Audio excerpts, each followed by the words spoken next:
नमस्कार दोस्तों, एग्जामोफोबिया YouTube channel में आप सभी लोगों का स्वागत है। आज हम लोग एटेरिया प्रकाशन द्वारा बिहार दरोगा प्रारंभिक परीक्षा के लिए जो बुक लॉन्च की गई है उसके 15वें नंबर के टेस्ट पेपर पे चर्चा करेंगे। अभी तक आप लोगों ने देखा होगा कि हम लोग 1 से 14 तक के टेस्ट पेपर पे चर्चा कर चुके हैं।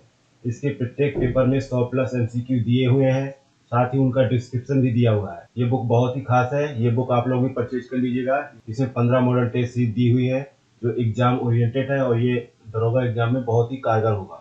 तो चलिए शुरू करते हैं क्वेश्चन नंबर पहले से। क्वेश्चन नंबर पहला है, रावत भाटा परमाणु विद्युत गृह की स्थापना किस वर्ष की गई थी? रावत भाटा परमाणु विद्युत गृह की स्थापना सन 1972 ईस्वी में की गई थी। बी ऑप्शन सही है। तो रावत भाटा परमाणु विद्युत गृह की स्थापना सन 1972 में की गई थी और यह राजस्थान में स्थित है। अगला है क्वेश्चन नंबर दूसरा, छोमोरारी आर्द्रभूमि क्षेत्र जो रामसर आर्द्रभूमि क्षेत्र के अंतर्गत आता है, यह किस राज्य में स्थित है? इसका सही जवाब है ए ऑप्शन, जम्मू कश्मीर में स्थित है। ए ऑप्शन सही हो जाएगा। नेक्स्ट है क्वेश्चन नंबर तीसरा, विश्व आपदा नियंत्रण दिवस कब मनाया जाता है? तो तीसरे का सही जवाब है बी ऑप्शन, 13 अक्टूबर को मनाया जाता है। भारत में राष्ट्रीय आपदा अधिनियम वर्ष 2005 में पारित किया गया। ये भी याद रखिएगा, बहुत ही इंपॉर्टेंट फैक्ट है। अगला है क्वेश्चन नंबर चौथा, निम्न में से कौन प्राथमिक वायु प्रदूषक का उदाहरण है? चौथे का सही जवाब है कार्बन डाइऑक्साइड भी है, कार्बन मोनोऑक्साइड भी है और हाइड्रोकार्बन भी है, इसलिए डी ऑप्शन सही हो जाएगा। उपयुक्त सभी जो है प्राथमिक वायु प्रदूषक का उदाहरण है। अगला है क्वेश्चन नंबर पांचवा, पारा युक्त पानी पीने से निम्न में से कौन सा रोग हो जाता है? तो पारा युक्त पानी पीने से मिनीमाता रोग हो जाता है। बी ऑप्शन सही है।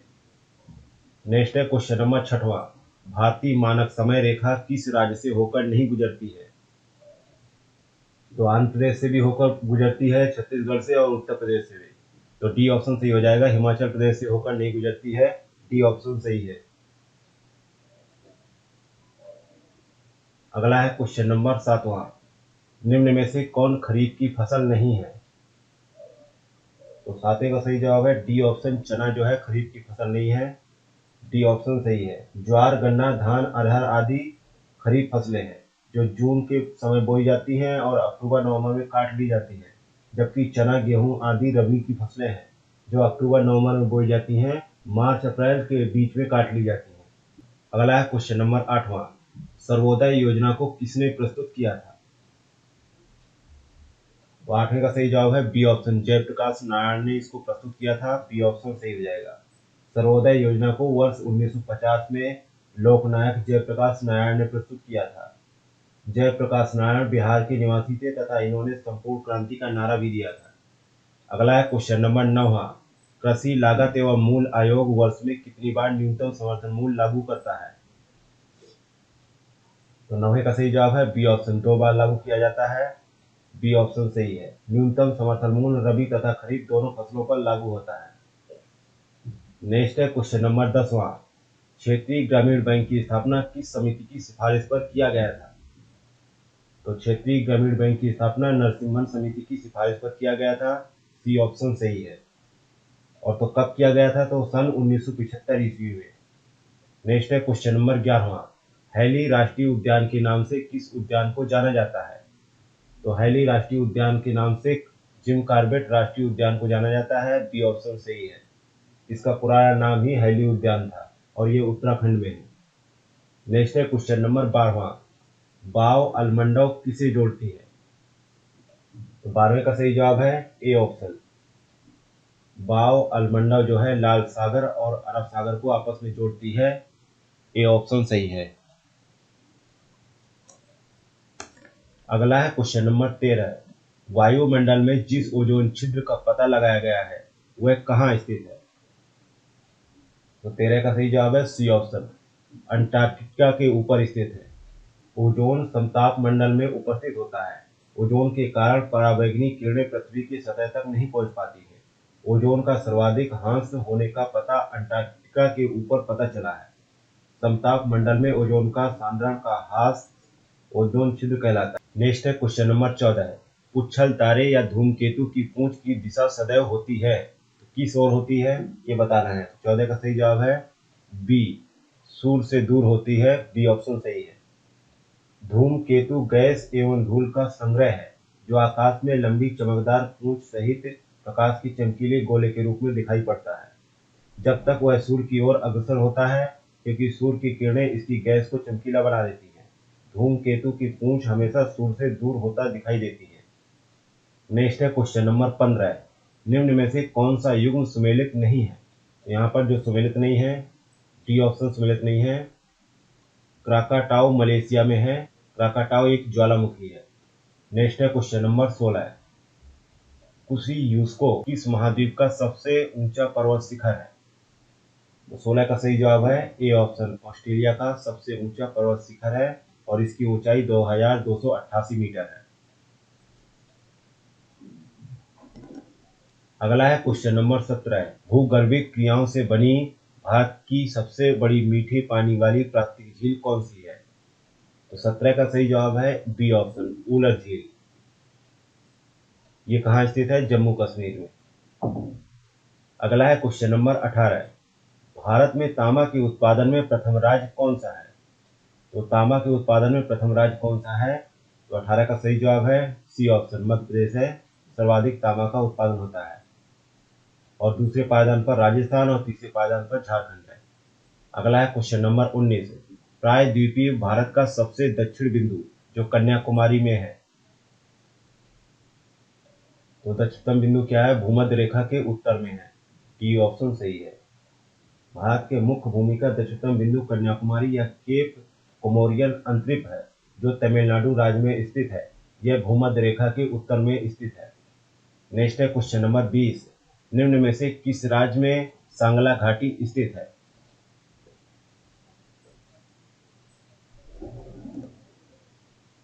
तो 20 का सही जवाब है सी ऑप्शन, हिमाचल प्रदेश में स्थित है सांगला घाटी। सी ऑप्शन सही है। नेक्स्ट है क्वेश्चन नंबर 21। निम्नलिखित में से किस दर्रे को भारत, चीन और म्यांमार का त्रिकोणीय संगम कहा जाता है? तो त्रिकोणीय संगम किसको कहा जाता है? दिफू दर्रे को। बी ऑप्शन सही है। दिफू दर्रे के पास भारत, चीन और म्यांमार की सीमा है। सन 1960 में चीन और म्यांमार ने दिफू दर्रा के निकट अपनी सीमाओं का सीमांकन किया था, जिसके बाद भारत और चीन के बीच अरुणाचल प्रदेश को लेकर सीमा विवाद उत्पन्न हो गया। अगला है क्वेश्चन नंबर 22। भारतीय संविधान का लक्ष्य उसके सभी नागरिकों के लिए सुनिश्चित करना है। तो क्या सुनिश्चित करना है? पहला ऑप्शन है सामाजिक तथा आर्थिक न्याय, दूसरा है विचार तथा अभिव्यक्ति की स्वतंत्रता, तीसरा है अवसर की समानता। तो यहाँ पर तीनों ही ऑप्शन सही है, इसलिए डी ऑप्शन सही हो जाएगा। सारे कथन सत्य हैं। अगला है क्वेश्चन नंबर 23। निम्नलिखित में से कौन सा विषय भारतीय संविधान की 7वीं अनुसूची की सूची तीसरी में शामिल है? तो 23 का सही जवाब है ए ऑप्शन, दंड प्रक्रिया जो है इसमें सम्मिलित है। समाचार पत्र, दंड प्रक्रिया, परिवार नियोजन, जनसंख्या नियंत्रण, शिक्षा आदि समवर्ती सूची का विषय है, जबकि पुलिस, कारागार, लोक व्यवस्था, लोक स्वास्थ्य आदि राज्य सूची का विषय है। नेक्स्ट है क्वेश्चन नंबर 24। भारतीय संविधान का कौन सा भाग केंद्र और राज्यों के मध्य वित्तीय संबंधों का विवरण प्रस्तुत करता है? तो 24 का सही जवाब है डी ऑप्शन, भाग जो है 12 जो है संघ और राज्यों के मध्य संबंध को प्रस्तुत करता है। अगला है क्वेश्चन नंबर 25। भारतीय संविधान के निम्नलिखित अनुच्छेदों में से कौन संसद तथा राज्य विधान पालिकाओं की विधायन शक्ति पर नियंत्रण लगाता है? तो 25 का सही जवाब है बी ऑप्शन, अनुच्छेद 245 पर नियंत्रण लगाता है। अनुच्छेद 245 के तहत संसद भारत के संपूर्ण राज्य क्षेत्र या उसके किसी भाग के लिए विधि बना सकेगी और किसी राज्य का विधानमंडल संपूर्ण राज्य या उसके किसी भाग के लिए विधि बना सकेगा। अगला है क्वेश्चन नंबर 26। 99वां संविधान संशोधन अधिनियम किससे संबंधित है? तो 26 का सही जवाब है ए ऑप्शन, राष्ट्रीय न्यायिक आयोग के गठन से संबंधित है। ए ऑप्शन सही हो जाएगा। अगला है क्वेश्चन नंबर 27। लोकसभा अध्यक्ष को कैसे हटाया जाता है? तो 27 का सही जवाब है डी ऑप्शन, लोकसभा के तत्कालीन समस्त सदस्यों के विशेष बहुमत से पारित संकल्प के द्वारा। डी ऑप्शन सही हो जाएगा। हालांकि 14 दिन पूर्व इस आशय की सूचना देना आवश्यक होता है। अगला है क्वेश्चन नंबर 28। सुप्रीम कोर्ट द्वारा केंद्र व राज्यों के बीच विवाद को सुनने के लिए किस अनुच्छेद के तहत क्षेत्राधिकार का प्रयोग हुआ करता है? तो 28 का सही जवाब है ए ऑप्शन, अनुच्छेद 131 के तहत। अनुच्छेद 131 के तहत मूलाधिकार के अंतर्गत सुप्रीम कोर्ट सुनवाई करता है। उसमें दो या दो से अधिक राज्यों के बीच केंद्र और कोई राज्यों का एक तरफ होना आदि शामिल है। अगला है क्वेश्चन नंबर 29। आयरलैंड के संविधान से भारतीय संविधान में क्या लिया गया है? तो 29 का सही जवाब है डी ऑप्शन, राज्य की नीति निर्देशक सिद्धांत लिए गए हैं, राष्ट्रपति की निर्वाचन पद्धति ली गई है, राज्यसभा के लिए सदस्यों का नामांकन लिया गया है, इसलिए डी ऑप्शन सही है, उपयुक्त सभी। नेक्स्ट है क्वेश्चन नंबर 30। संविधान के किस भाग में सहकारी समितियों का उपबंध किया गया है? तो 30 का सही जवाब है सी ऑप्शन, भाग 9B में इसका जो है उपबंध किया गया है, सी ऑप्शन सही है। अगला है क्वेश्चन नंबर 31। निम्नलिखित में से कौन सा कथन सही है? जाइलम और फ्लोएम जटिल स्थायी ऊतक के उदाहरण हैं, जबकि जाइलम और फ्लोएम को संवहन ऊतक भी कहते हैं, इसलिए सी ऑप्शन सही है, कथन दोनों ही सत्य हैं। अगला है क्वेश्चन नंबर 32। निम्नलिखित में से कौन सुमेलित नहीं है? तो 32 में डी ऑप्शन सुमेलित नहीं है। डर्मेटोलॉजी शारीरिक विनाश में आने वाली असमानताओं का अध्ययन करने के लिए है, ये सुमेलित नहीं है, जबकि डर्मेटोलॉजी का प्रयोग त्वचा तथा इसके रोगों का अध्ययन करने के लिए किया जाता है। अगला है क्वेश्चन नंबर 33। निम्नलिखित में से कौन अंडे देने वाला स्तनधारी जीव है? तो 33 का सही जवाब है डी ऑप्शन, एकिडना और प्लेटिपस जो है स्तनधारी जीव हैं जो अंडे देते हैं, इसलिए डी ऑप्शन सही हो जाएगा, बी और सी। नेक्स्ट है क्वेश्चन नंबर 34। हमारे शरीर में आनुवंशिकता की इकाई को क्या कहते हैं? तो हमारे शरीर में आनुवंशिकता की इकाई को जीन कहते हैं, सी ऑप्शन सही हो जाएगा।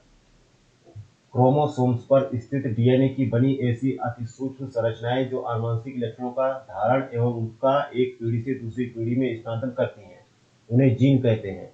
जीन जीवों के शरीर में आनुवंशिकता की मूलभूत इकाई है। नेक्स्ट है क्वेश्चन नंबर 35। मानव शरीर के पाचन का अधिकांश भाग किस अंग में संपन्न होता है? तो अधिकांश भाग जो है छोटी आंत में संपन्न होता है, सी ऑप्शन सही है। वैसे तो भोजन के वर्ग में मानव शरीर में पाचन का अधिकांश भाग छोटी आंत में ही संपन्न हो जाता है। इसके अलावा पचे हुए पदार्थों का अवशोषण मुख्यतः छोटी आंत में ही होता है। हालांकि भोजन का पाचन मनुष्य में मुंह से प्रारंभ होकर बड़ी आंत तक चलता है। अगला है क्वेश्चन नंबर 36। भोजन के किस वर्ग में प्रति यूनिट कैलोरी की मात्रा सर्वाधिक होती है? तो 36 का सही जवाब है बी ऑप्शन, वसा में जो है प्रति यूनिट कैलोरी की मात्रा सर्वाधिक होती है। भोजन के वर्ग में वसा में प्रति यूनिट कैलोरी की मात्रा सर्वाधिक होती है, क्योंकि इनमें ऑक्सीजन कम होने के कारण इनका ऑक्सीकरण अधिक होता है। 1 ग्राम कार्बोहाइड्रेट्स या प्रोटीन से 4.0 किलो कैलोरी ऊर्जा प्राप्त होती है, जबकि 1 ग्राम वसा से 9.8 किलो कैलोरी ऊर्जा प्राप्त होती है। अगला है क्वेश्चन नंबर 37। घाव को भरने में सहायक विटामिन कौन सा है? तो घाव को भरने में सहायक विटामिन सी है, सी ऑप्शन सही है। इसकी कमी से स्कर्वी रोग हो जाता है तथा इसका रासायनिक नाम स्कॉर्बिक अम्ल है। अगला है क्वेश्चन नंबर 38। मस्तिष्क का कौन सा भाग ठंडा तथा गर्म को पहचानने का कार्य करता है? तो 38 का सही जवाब हो जाएगा सी ऑप्शन, थैलेमस। मस्तिष्क का थैलेमस ही वह भाग है जो दर्द, ठंडा और गर्म को पहचानने का कार्य करता है। अगला है क्वेश्चन नंबर 39। निम्नलिखित में से कौन सुमेलित नहीं है? तो यहाँ पर सी ऑप्शन सुमेलित नहीं है। डीएनए संश्लेषण की खोज जो है जेम्स वाटसन तथा क्रिक ने किया है, ये गलत है, जबकि डीएनए की खोज जो है जेम्स वाटसन तथा क्रिक ने की थी, लेकिन डीएनए का संश्लेषण कार्नवर्ग ने किया था। अगला है क्वेश्चन नंबर 40। मनुष्य में लिंग का निर्धारण किसके क्रोमोसोम पर निर्भर करता है? तो यहाँ पे सही जवाब होगा ए ऑप्शन, पुरुष के क्रोमोसोम पर निर्भर करता है। अगला है क्वेश्चन नंबर 41। निम्न में से कौन सा कथन सत्य है? पहला कथन यह है कि यदि किसी द्रव में घुलनशील पदार्थ मिलाया जाए तो द्रव का पृष्ठ तनाव बढ़ जाता है। और दूसरा है यदि दूध से क्रीम को अलग कर दिया जाए तो दूध का घनत्व बढ़ जाता है। तो 41 का दोनों ही कथन सत्य हैं, सी ऑप्शन सही हो जाएगा। नेक्स्ट है क्वेश्चन नंबर 42, निम्न में से सबसे प्रबल अपचायक तत्व कौन सा है? तो यहाँ पर सही जवाब हो जाएगा बी ऑप्शन, लिथियम सबसे प्रबल अपचायक तत्व है।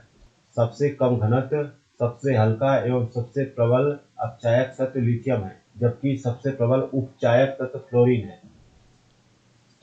अगला है क्वेश्चन नंबर 43, रोल्ड गोल्ड मिश्र धातु के अवयव घटक कौन से हैं?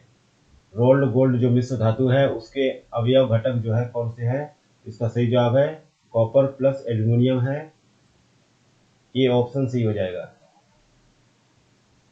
इसको जो है जर्मन सिल्वर कहते हैं और इसको जो है पीतल बोलते हैं और इसको गन मेटल बोलते हैं।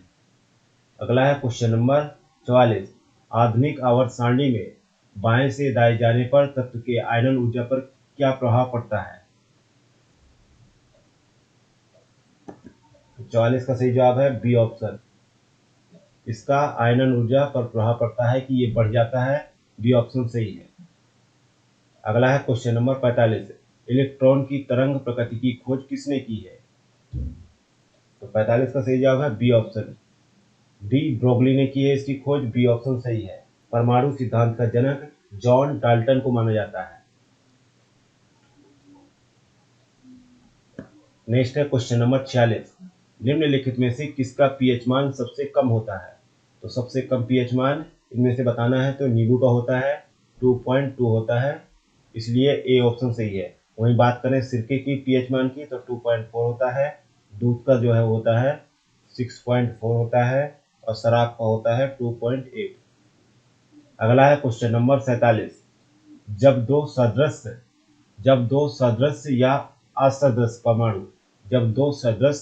या असदृश परमाणु अपनी बाह्यतम कक्षा के इलेक्ट्रॉनों को आपस में साझा करके संयोग करते हैं तब उनके बीच स्थित संबंध को क्या कहा जाता है? उनको कहा जाता है सहसंयोजी बंधन, बी ऑप्शन सही है। Cl और Cl,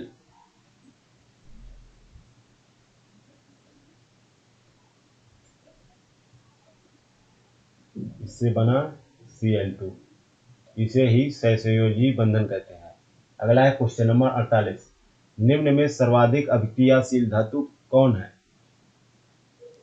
तो 48 का सही जवाब है ए ऑप्शन, पोटेशियम सर्वाधिक अभिक्रियाशील धातु है। नेक्स्ट है क्वेश्चन नंबर 49, निम्नलिखित में से कौन सुमेलित है? तो सुमेलित के लिए पूछा गया है, यहाँ पर बी ऑप्शन सही है, समय का जो है ऐसा ही मात्रक सेकेंड होता है, ये सही है। बाकी जो है गलत है, द्रव्यमान का लिखा है ऐसा ही मात्रक ग्राम होता है जबकि द्रव्यमान का किलोग्राम होता है, और ताप का लिखा है सेंटीग्रेड, तो ताप का होता है केल्विन, और विद्युत धारा का लिखा है वोल्ट लेकिन होता है एम्पियर। अगला है क्वेश्चन नंबर 50, प्रक्षेप को अधिकतम दूरी तक फेंकने के लिए उसे क्षैतिज से कितने कोण पर ऊपर प्रक्षेपित करना चाहिए? तो उसको जो है 45 डिग्री के कोण पर ऊपर प्रक्षेपित करना चाहिए, बी ऑप्शन सही है। अगला है क्वेश्चन नंबर 51, निम्न में से कौन सही नहीं है? तो यहाँ पर सही नहीं है बी ऑप्शन, अपेक्षित घनत्व जो है बराबर वस्तु का घनत्व बटे 0 डिग्री सेल्सियस पर पानी का घनत्व, जबकि 0 पे नहीं होगा 4 डिग्री पे होगा, इसलिए यही जो है गलत है।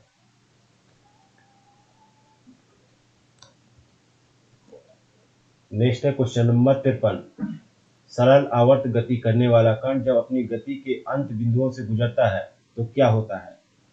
तो 52 का सही जवाब है ए ऑप्शन, उसका वेग शून्य हो जाता है, ए ऑप्शन सही है। अगला है क्वेश्चन नंबर 53, कान पर ध्वनि का प्रभाव कितने समय तक रहता है? तो कान पर ध्वनि का प्रभाव 1/10 सेकंड तक रहता है, बी ऑप्शन सही है। अगला है क्वेश्चन नंबर 54, वायुमंडल किस विधि द्वारा गर्म होता है? तो वायुमंडल जो है संवहन विधि द्वारा गर्म होता है, बी ऑप्शन सही है।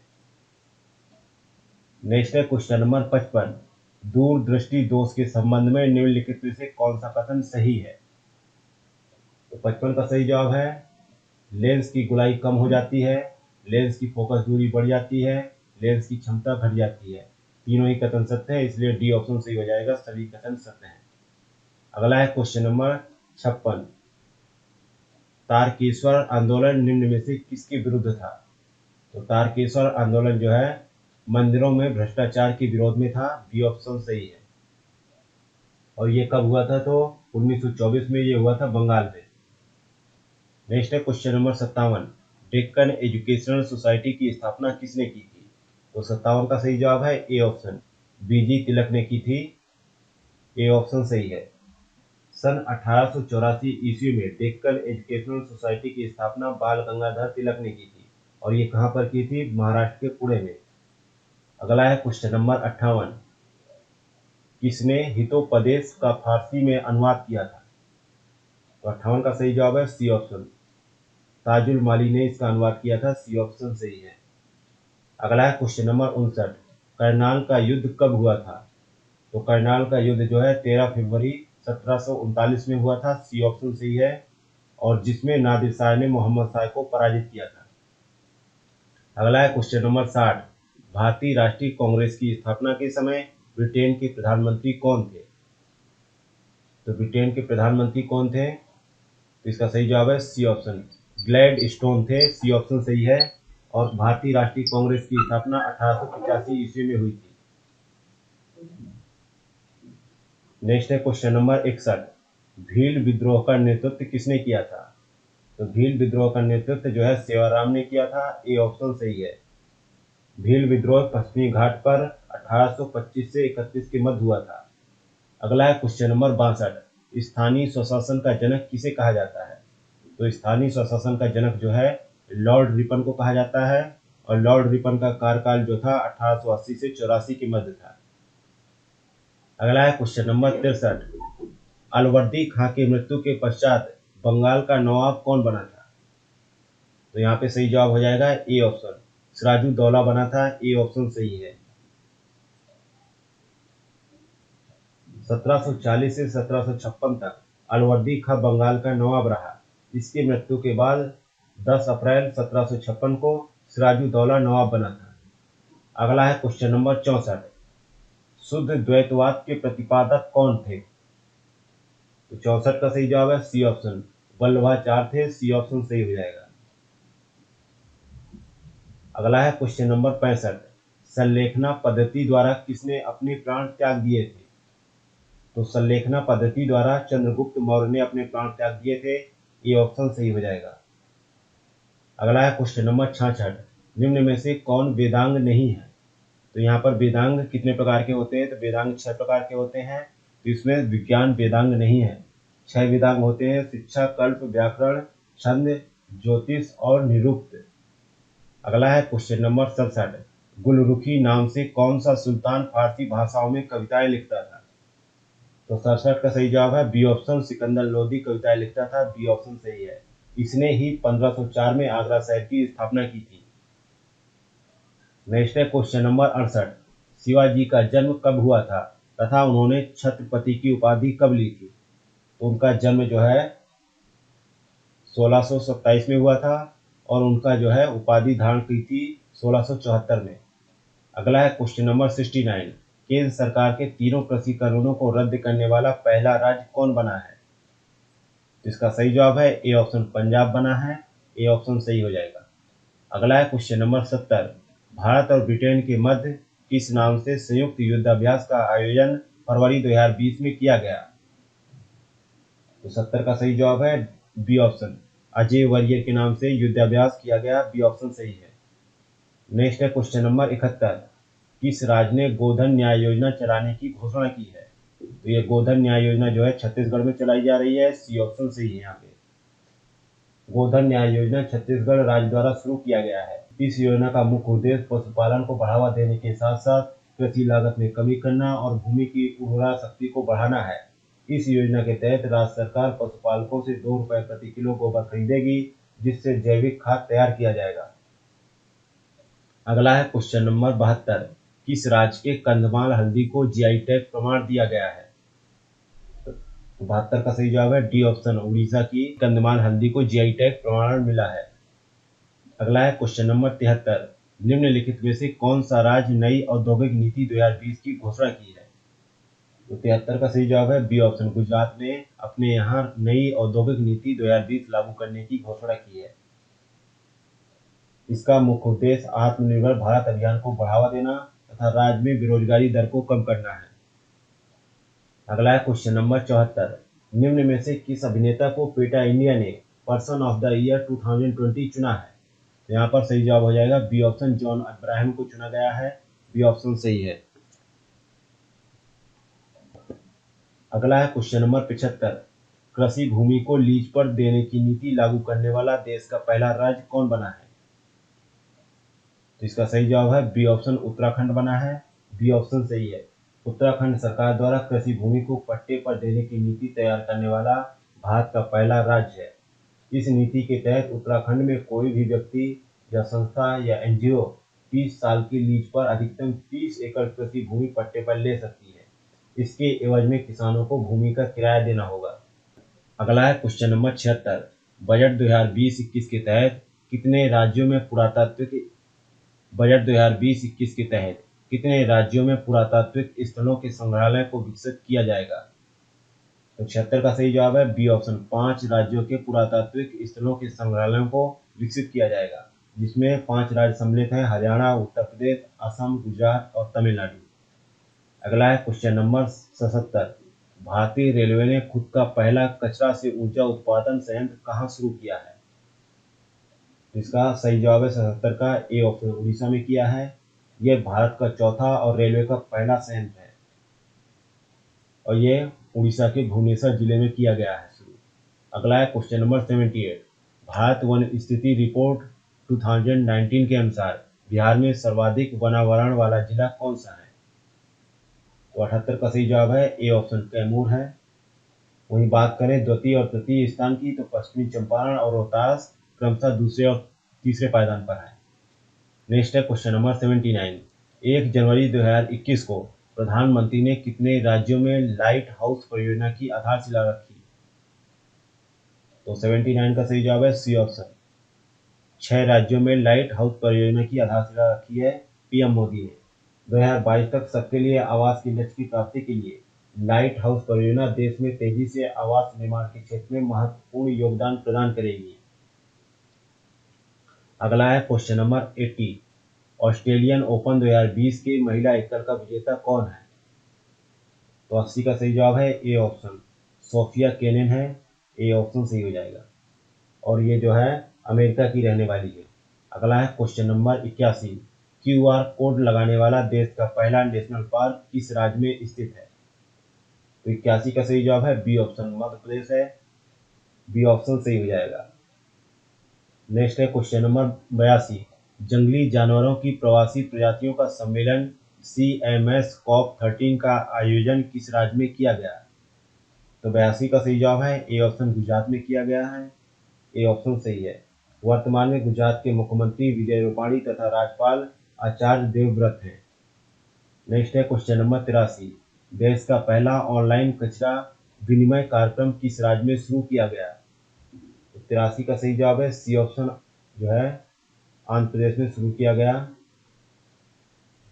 आंध्र प्रदेश सरकार ने देश का पहला ऑनलाइन कचरा विनिमय कार्यक्रम शुरू किया है। इस कार्यक्रम के तहत जहरीले कचरे का निपटान, पुनर्चक्रण और पुनः उपयोग के समुचित उपाय किए जाएंगे। नेक्स्ट है क्वेश्चन नंबर 84। हाल ही में चर्चा में रहा भात भूत परियोजना किस नदी पर बन रहा है? तो 84 का सही जवाब है ए ऑप्शन। नर्मदा नदी पर बन रहा है ये भात भूत परियोजना जो चालू है। भारत अंतर्देशीय जलमार्ग प्राधिकरण ने गुजरात के भरूच में भात भूत परियोजना के निर्माण को मंजूरी दी है। यह परियोजना नर्मदा नदी पर निर्मित की जाएगी। इससे मछली पकड़ने के तरीके बाधित होने के कारण मछुआरों द्वारा इसका विरोध भी किया जा रहा है। अगला है क्वेश्चन नंबर 85। अंतर्राष्ट्रीय योग दिवस कब मनाया जाता है? तो 85 का सही जवाब है बी ऑप्शन। अंतर्राष्ट्रीय योग दिवस 21 जून को मनाया जाता है और इस साल जो 2020 का योग दिवस मनाया गया उसका थीम था yoga with health, yoga at home. Next है question number 86। Kids right index 2020 में कौन सा देश शीर्ष स्थान पर रहा है? तो 86 का सही जवाब है सी ऑप्शन। आइसलैंड जो है शीर्ष स्थान पर रहा है। वहीं भारत की बात की जाए तो भारत इसमें 113वें स्थान पर रहा है। नेक्स्ट है क्वेश्चन नंबर 87। पुस्तक द एंड गेम के लेखक कौन है? तो 87 का सही जवाब है ए ऑप्शन, हुसैन जैदी इसके राइटर हैं। ए ऑप्शन सही है। वहीं मीटू पुस्तक के लेखक कर्णपुरी हैं और द स्पिरिट ऑफ क्रिकेट के लेखक स्टीव वॉ हैं। अगला है क्वेश्चन नंबर 88। संयुक्त राष्ट्र संघ के न्यूयॉर्क स्थित मुख्यालय में भारत का स्थायी प्रतिनिधि किसे नियुक्त किया गया है? तो 88 का सही जवाब है बी ऑप्शन, टी.एस. त्रिमूर्ति को नियुक्त किया गया है संयुक्त राष्ट्र संघ के न्यूयॉर्क में स्थायी प्रतिनिधि। नेक्स्ट है क्वेश्चन नंबर 89। लेबनान के नए प्रधानमंत्री हाल ही में कौन नियुक्त हुए हैं? तो 89 का सही जवाब है A option, Saad Al Hariri जो है लेबनान के नए प्रधानमंत्री बने हैं। अगला है क्वेश्चन नंबर 90। सड़क दुर्घटना रिपोर्ट 2020 के अनुसार सबसे ज्यादा सड़क दुर्घटना कहाँ हुई है? तो 90 का सही जवाब है बी ऑप्शन, तमिलनाडु में हुई है। वहीं एक्सीडेंट से होने वाली मौतों के आंकड़े में देखा जाए तो उत्तर प्रदेश शीर्ष पायदान पर है। अगला है क्वेश्चन नंबर 91। सौरव चौधरी का संबंध किस खेल से है? तो सौरव चौधरी का संबंध जो है शूटिंग से है। सी ऑप्शन सही है। अभी हाल ही में 2020 में उन्हें अर्जुन पुरस्कार से भी सम्मानित किया गया है। अगला है क्वेश्चन नंबर 92। अक्टूबर 2020 में सूचना और संचार क्षेत्र में सहयोग के लिए भारत ने किस देश के साथ समझौता किया है? तो ये समझौता जो है जापान के साथ में हुआ है। ए ऑप्शन सही है। अगला है क्वेश्चन नंबर 93। सूचना एवं संचार प्रौद्योगिकी के क्षेत्र में सहयोग के लिए भारत ने किस देश के साथ 15 जनवरी 2021 को समझौता किया है? तो 93 का सही जवाब है डी ऑप्शन, जापान के साथ समझौता किया है। डी ऑप्शन सही है। इस समझौते के तहत विशेष रूप से 5G, दूरसंचार सुरक्षा और सबमरीन ऑप्टिकल फाइबर केबल क्षेत्र में सहयोग बढ़ाने पर ध्यान दिया जाएगा। नेक्स्ट है क्वेश्चन नंबर 94। 12-13 जनवरी 2021 को किस नाम से समुद्र तटीय रक्षा अभ्यास का आयोजन किया गया? तो 94 का सही जवाब है डी ऑप्शन, सी विजिल के नाम से समुद्र तटीय रक्षा अभ्यास का आयोजन किया गया। नेक्स्ट है क्वेश्चन नंबर 95। जनवरी 2021 के विद्युत मंत्रालय की प्रेस विज्ञप्ति के अनुसार भारत 2030 तक कितना गीगावाट तक अक्षय ऊर्जा क्षमता उत्पादन करने का लक्ष्य रखा है? तो यहाँ पर सही जवाब होगा 95 का डी ऑप्शन, 450 गीगावाट जो है अक्षय ऊर्जा उत्पादन का लक्ष्य रखा है। नेक्स्ट है क्वेश्चन नंबर 96। कितने समय में 800 रुपए का 10% वार्षिक दर से छमाही देय चक्रवृद्धि मृत्युदंड 926.10 रुपए हो जाएगा? तो माना समय एन वर्ष है तो छमाही देय है तो 2n हो जाएगा छमाही। और रेट की बात की जाए तो रेट है 5% छमाही। तो चूंकि 800 रुपये 1.1 प्लस 5/100 2n है, छमाही देय है, इक्वल टू 926 रुपये हो जा रहा है। अब इसको कैलकुलेट करते हैं क्या आंसर आता है। तो 21/20 2n इक्वल टू 926.10 बटे 800 921/8000 इक्वल टू 21/20 क्यूब। तो 2n इक्वल टू 3 आया तो 3/2 तो सॉल्व करेंगे तो एक सही 1/2 वर्ष आ गया। बी ऑप्शन सही है। अगला है क्वेश्चन नंबर 97। ए एक कार को 12 दिन में समाप्त करता है, वहीं ए तथा बी मिलकर इसे 8 दिन में समाप्त करते हैं, तो बी अकेला इस कार को कितने दिनों में समाप्त करेगा? तो ए की बात करें तो 12 दिन, ए प्लस बी की बात करें तो 8 दिन, बी अकेला जो है काम करे तो 12×8/12 -8। सही जवाब क्या आ जाएगा? 24 दिन। डी ऑप्शन सही है। अगला है क्वेश्चन नंबर 98। 3428 में से कौन सी न्यूनतम संख्या घटाने पर प्राप्त संख्या 13 से पूर्णतः विभाजित होगी? तो 3428 में 13 से भाग देने पर शेषफल क्या आएगा? 9 आ जाएगा। तो 9 ही वह संख्या है जिसको घटाने पर पूर्णतः विभाजित हो जाएगी। तो डी ऑप्शन सही हो जाएगा। नेक्स्ट है क्वेश्चन नंबर 99। 5 अंकों की बड़ी सी बड़ी संख्या ज्ञात करें जो 12, 16, 18, 24 और 32 में से प्रत्येक से पूर्णतः विभक्त हो। तो 5 अंकों की बड़ी संख्या कितनी होती है? 5 टाइम 9। और 12, 16, 18, 24, 32 का एलसीएम क्या होगा? 288। तो 99,999 में 288 से भाग देने पर शेष फल क्या आएगा? 63 आएगा। तो 5 टाइम 9 में से 63 घटा देंगे तो क्या आ जाएगा? 99,936 आ जाएगा। तो ये ऑप्शन सही हो जाएगा। नेक्स्ट है क्वेश्चन नंबर 100। यदि x plus 1/x is equal to 2 होता है तो x³ प्लस 1/x³ का मान क्या होगा? तो यहाँ पर सॉल्व करें। x³ plus 1/x³ equal to x plus 1/x³ minus 3x plus 1/x। तो x प्लस 1/x। तो 2 रखें यहाँ पे। 2³ माइनस 3 गुणे 2 equal to 8 minus 6 equal to 2। तो सही जवाब हो जाएगा ए। 2 आंसर आएगा इसका। इसी के साथ ही इल्टेरिया प्रकाशन द्वारा जो बिहार दरोगा के लिए बुक लॉन्च की गई थी, इससे 15 मॉडल टेस्ट पेपर दिए हुए थे, उसके सारे मॉडल टेस्ट पेपर यहीं पे समाप्त होते हैं। मिलते हैं किसी और नेक्स्ट वीडियो में। Thank you for watching एग्जामोफोबिया।